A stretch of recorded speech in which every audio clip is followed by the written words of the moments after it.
कल के बाद से ही सोनम रघुवंशी के घर का दरवाज़ा बंद है और अब तक उनका दरवाज़ा नहीं खुला है। हम उनके पड़ोसियों के साथ मौजूद हैं, हम उनसे जानेंगे कि सोनम का नाम इस पूरी ही साजिश और हत्याकांड में आने के बाद से पड़ोसियों का क्या कहना है और उनका क्या मानना है। देखिए, जो अभी बताया जा रहा है कि सोनम ने करवाया ये सब कुछ, तो ये सब कुछ उसको फंसाया जा रहा है अभी, क्योंकि उसका बयान सामने आया नहीं है कि सोनम ने ये सब कुछ करवाया। जब तक कुछ बयान आएगा नहीं, जब तक तो कहानी पे कहानी लोग बनाएंगे ही। अभी कह रहे हैं कि सोनम का अफेयर, तो सोनम का अफेयर कैसे हो सकता है जब वो लड़का सोनम को दीदी दीदी बोलता है, सोनम से राखी बनवाता है, तो उनका अफेयर कैसे हुआ?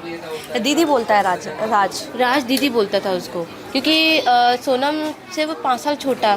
ऊपर से सोनम के जो कॉल रिकॉर्ड से बताएं कि सोनम सबसे ज़्यादा जो बातें हुई है वो सोनम से हुई है, तो ऑफिस से बातचीत तो होगी ही ना, क्योंकि आधा जो गोविंद भैया का जो काम था वो सोनम संभालती थी, और जो माल का जो ले जाना लाना कितना पेमेंट आया है तो वो राज भैया करते थे। तो ऑफिस से बात है कि कॉल तो राज भैया को करेगी ना, गोविंद भैया को तो करेगी नहीं। तो ये बातें गलत है कि अफेयर चल रहा है। भाई बहन के जैसे रहने वाले इंसान वो उनको कपल कैसे घोषित कर दिया। कौन सी फैक्ट्री में काम करता था राज, आपको कुछ पता है इस बारे में?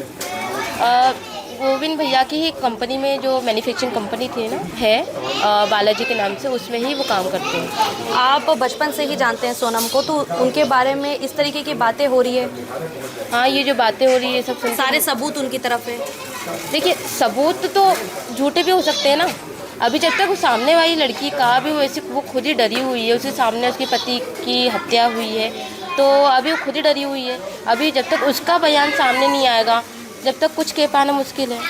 सबूत तो झूठे भी बन सकते हैं। मेघालय में जो गाइड किया था उसने भी बताया कि 3 लोग आए थे जो हिंदी में बात कर रहे थे, वो हमारे मध्य प्रदेश से ही हैं।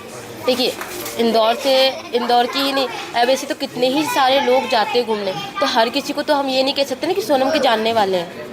अब ये जो बता रहे हैं कि मेघालय गए थे इंदौर से, अब जिनको हम नहीं जानते, सोनम नहीं जानते, वो भी गए होंगे, तो अब उनको भी ये कैसे हो सकता है कि वो एक कोइंसिडेंस हो कि वो तभी के, मतलब वो सोनम भी उनसे मिली हो और कोइंसिडेंस से वो लोग भी वहाँ पर आ गए। सब कोइंसिडेंस भी तो हो सकता है। सोनम ऐसा कर सकती है आपको?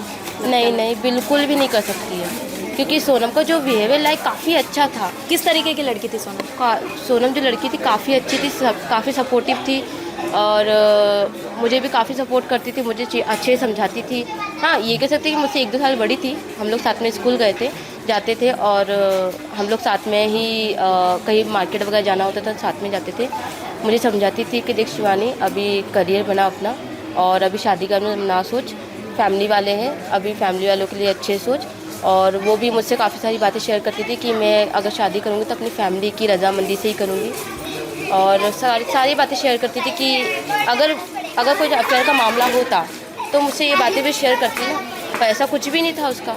सीधा ये कहना था कि मैं अपनी फैमिली की इज्जत के लिए अरेंज मैरिज ही करूँगी।